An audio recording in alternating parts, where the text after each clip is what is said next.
राधे राधे। हरे कृष्णा। आप सभी का दिन शुभ हो। आज 12 फरवरी दिन बुधवार है और आज है माघ मास का 30वां और अंतिम दिन। आज माघ पूर्णिमा भी है और आप सभी को माघ पूर्णिमा की बहुत बहुत शुभकामनाएं।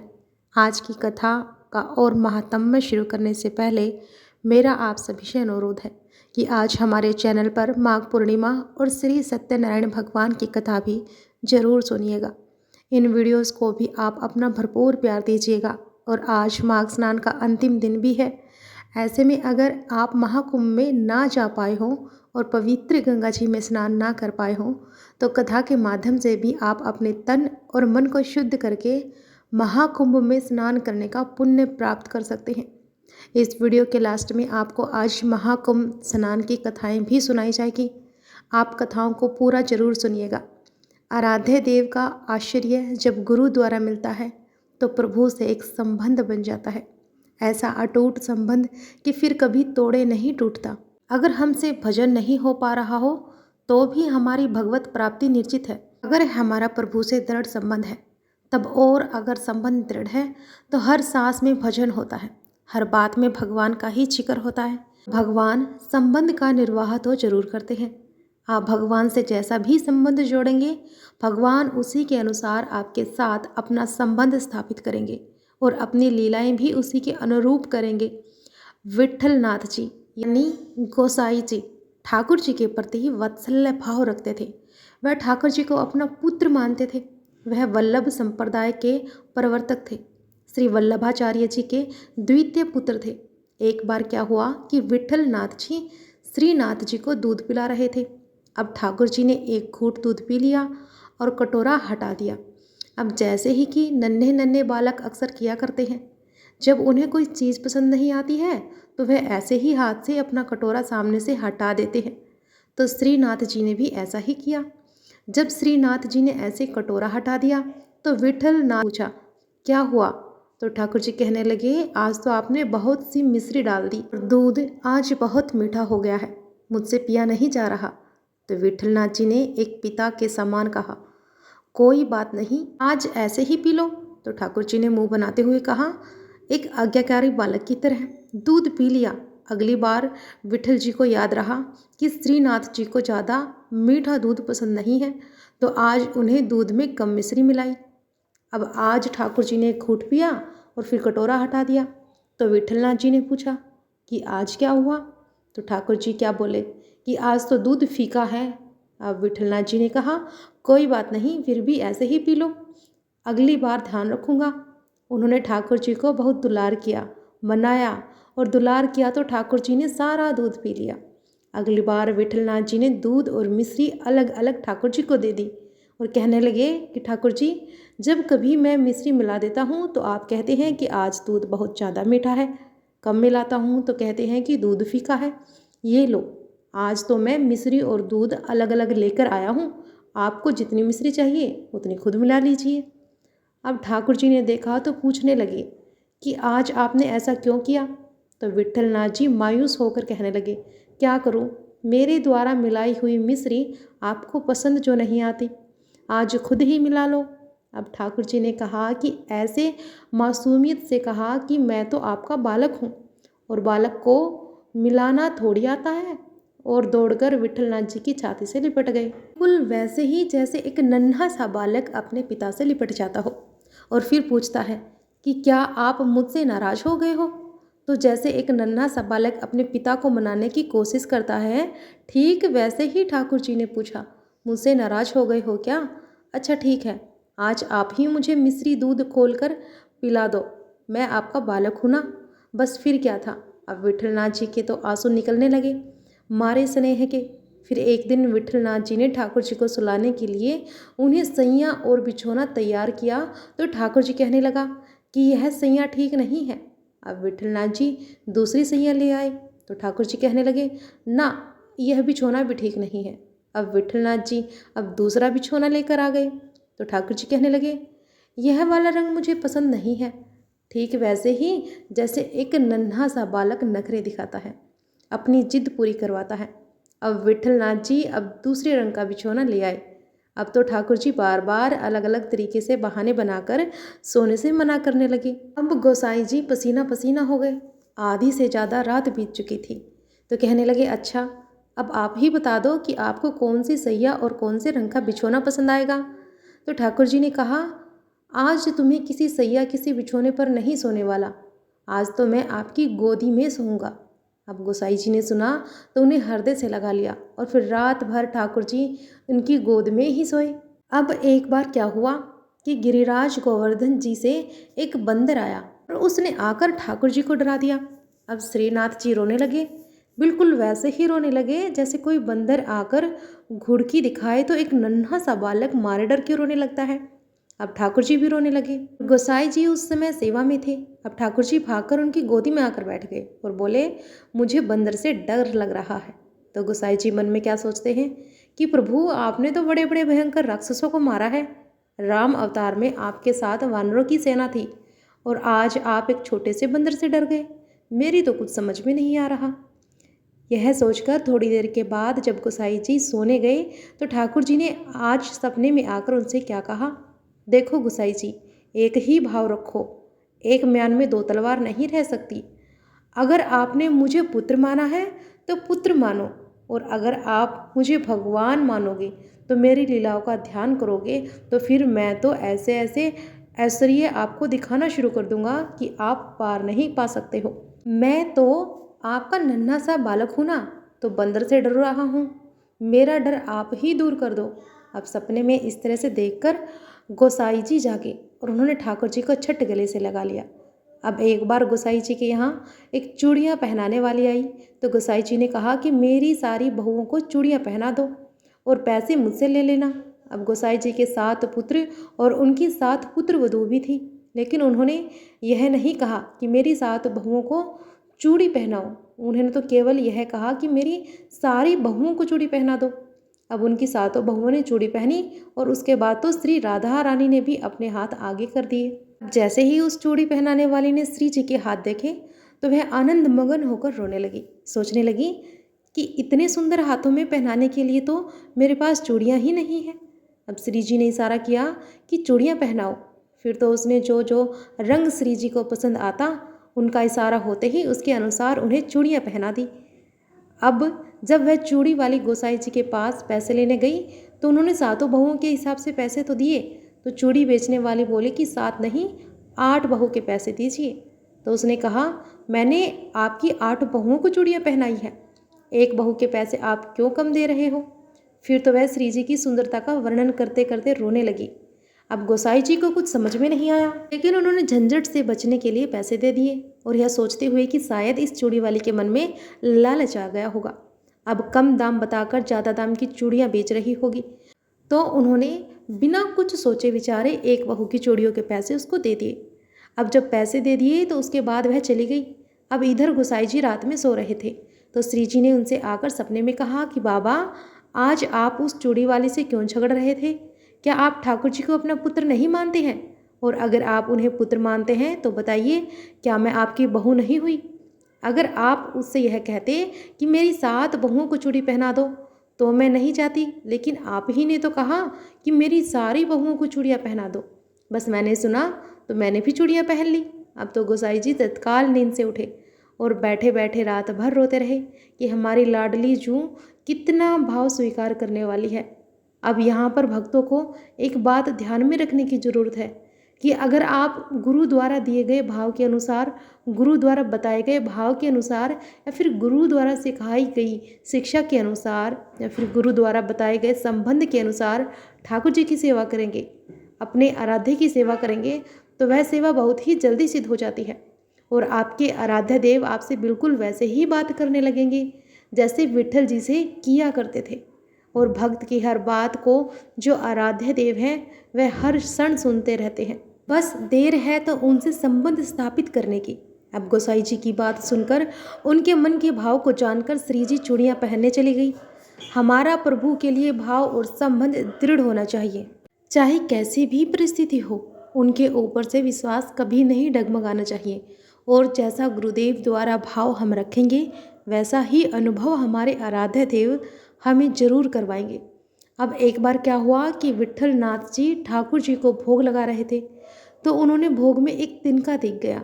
उन्हें बड़ा ही दुख हुआ कि ठाकुर जी की सेवा में असावधानी बढ़ती जा रही है। तो उन्होंने अपने लाडले ठाकुर जी की सेवा में हो रही असावधानी के कारण उन सब लोगों को त्याग करके अब संन्यास लेने का निर्णय कर लिया। सारे लोग सुनकर बड़े दुखी हुए और उनसे माफ़ी मांगकर उनसे रुकने को कहने लगे। अब वह ठाकुर जी से आज्ञा लेने गए तो ठाकुर जी तो बड़े उदास हुए। उन्होंने कहा कि फिर तो एक गेरुआ वस्त्र मुझे भी मंगवा दो, मैं भी संन्यास लेकर तुम्हारे साथ ही जाऊंगा, मैं तुम्हारे बिना नहीं रह पाऊंगा। अब गोसाई जी ने तो ठाकुर जी को गले से ही लगा लिया। अब ठाकुर जी ने कहा कि अगर गले से लगा रहे हो ना, तो मेरी बात भी मान लो, यहीं रुक जाओ। अगर मेरी सेवा में हो रही गलतियों के लिए मुझे दुख नहीं हो रहा, मेरी सेवा में जो कमियां हो रही है उनसे मुझे दुख नहीं हो रहा, तो फिर आपको क्यों हो रहा है? अब गोसाई जी ने कहा कि आप मेरे पुत्र हो, मेरे लल्ला के भोग में भला तिनका कैसे आ सकता है? और यह बात तो हम सबको भी ध्यान में रखनी चाहिए। जिन जिन भक्तों के घर में ठाकुर जी विराजमान हैं, यह ध्यान में रखना चाहिए कि हम सिर्फ विग्रह की सेवा नहीं कर रहे, किसी मूर्ति की सेवा नहीं कर रहे, बल्कि हमारे यहाँ तो साक्षात भगवान विराजमान है। हमें भी इसी भाव से सारी सेवाएं बिना गलती के, बिना त्रुटि के करनी चाहिए। अब ठाकुर जी का ध्यान बिल्कुल उसी तरह से रखना चाहिए जैसे किसी एक व्यक्ति का, किसी एक जीते जागते इंसान का रखा जाता है। विट्ठलनाथ जी वल्लभाचार्य के द्वितीय पुत्र थे। वल्लभाचार्य जी के गोलोक गमन के बाद उनके ज्येष्ठ पुत्र श्री गोपीनाथ जी आचार्य जी गद्दी पर बैठे और कुछ समय के नाथ गोपीनाथ जी का भी गोलोक गमन हो गया। अब गोपीनाथ जी के पुत्र श्री पुरुषोत्तम जी अभी बाल्यावस्था में ही थे, तो विट्ठलनाथ जी को सारा कार्यभार संभालने को मिला।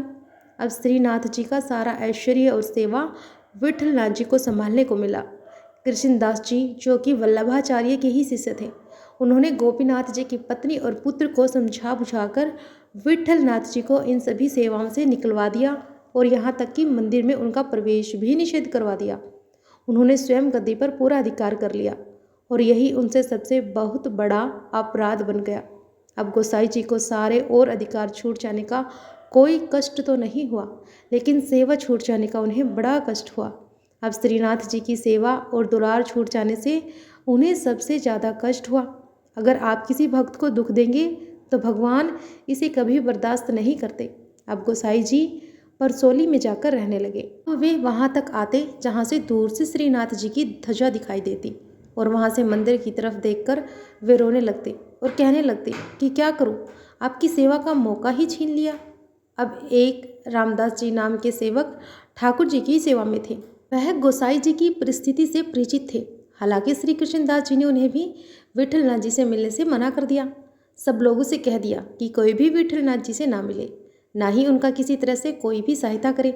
लेकिन फिर भी वह रोज कुछ समय निकालते और विट्ठलनाथ जी को श्रीनाथ जी का पान बीड़ा प्रसाद में देते और गोसाई जी रोज अपने हाथों से ठाकुर जी के लिए फूलों का हार बनाते और ठाकुर जी को पहनाने के लिए रामदास जी को दे देते। वे रोज एक दैन्य का श्लोक भी लिखते और रामदास जी उसे ठाकुर जी से सुनाने को कहते।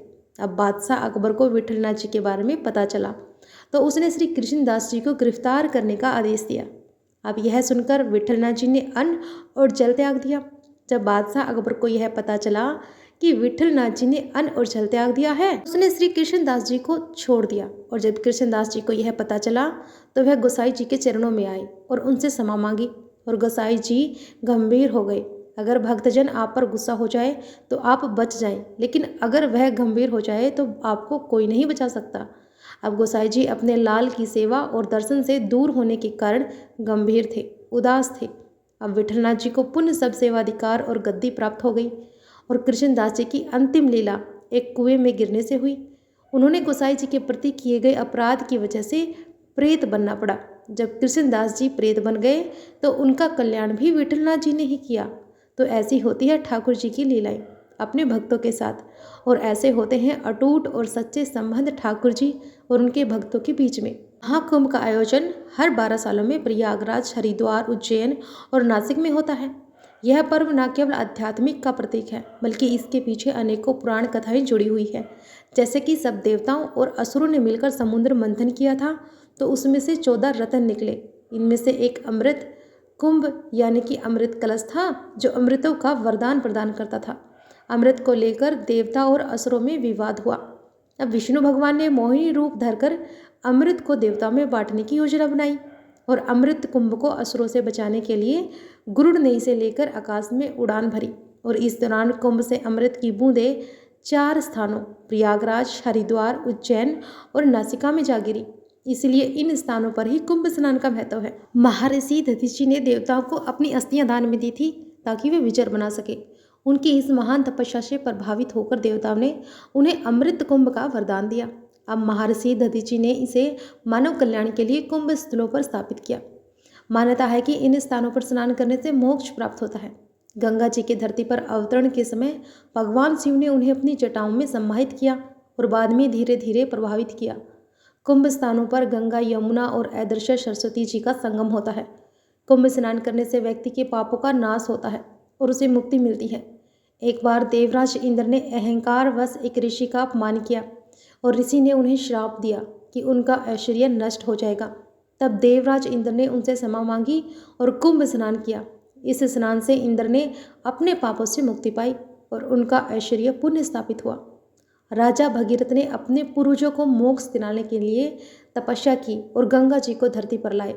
अब कुंभ के समय गंगा स्नान करने से पूर्वजों का उद्धार होता है, उनकी आत्मा को शांति मिलती है। कुंभ मेले में स्नान को अमृत के समान माना जाता है। इस पवित्र स्नान से व्यक्ति सभी पापों से मुक्त हो जाता है और उसे ईश्वर की कृपा प्राप्त होती है।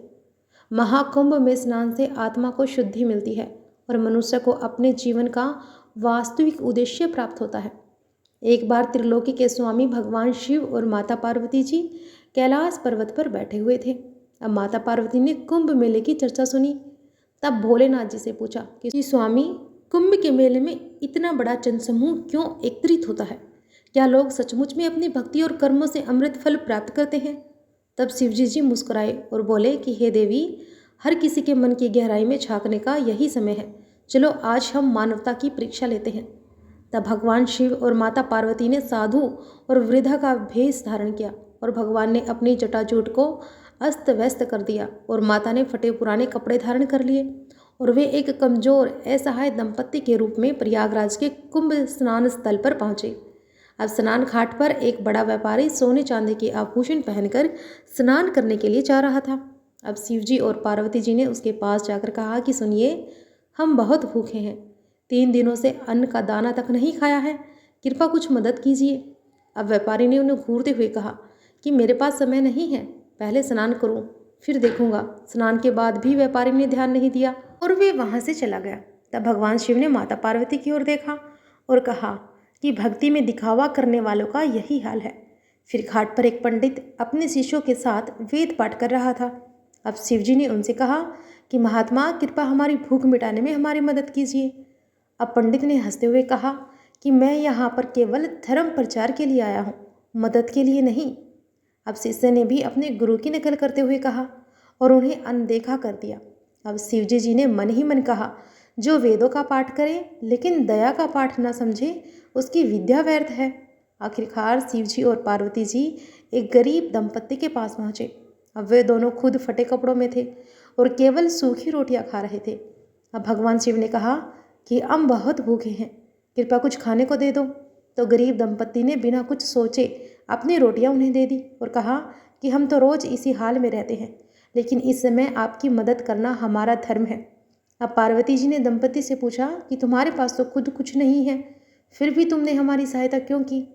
तब दंपत्ति ने कहा कि माता पिता, अगर हमारी छोटी मदद से आपका जीवन बच सके तो यही तो हमारा पुण्य है।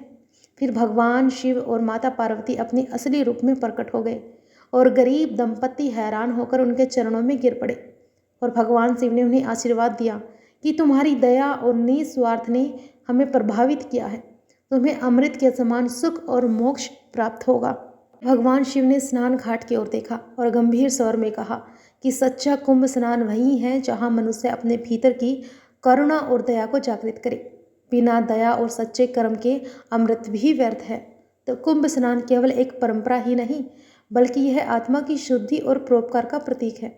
अब भगवान शिव और माता पार्वती ने यह कथा हमें सिखाने के लिए ही रची है कि सच्ची भक्ति दूसरों की सेवा और सहानुभूति में ही निहित है। यह थी महाकुंभ स्नान की कथा। आपको कैसी लगी हमें कमेंट बॉक्स में अवश्य बताएं। वीडियो को लाइक और शेयर भी अवश्य करें और कथा को अंत तक सुनने के लिए आप सभी का दिल से धन्यवाद।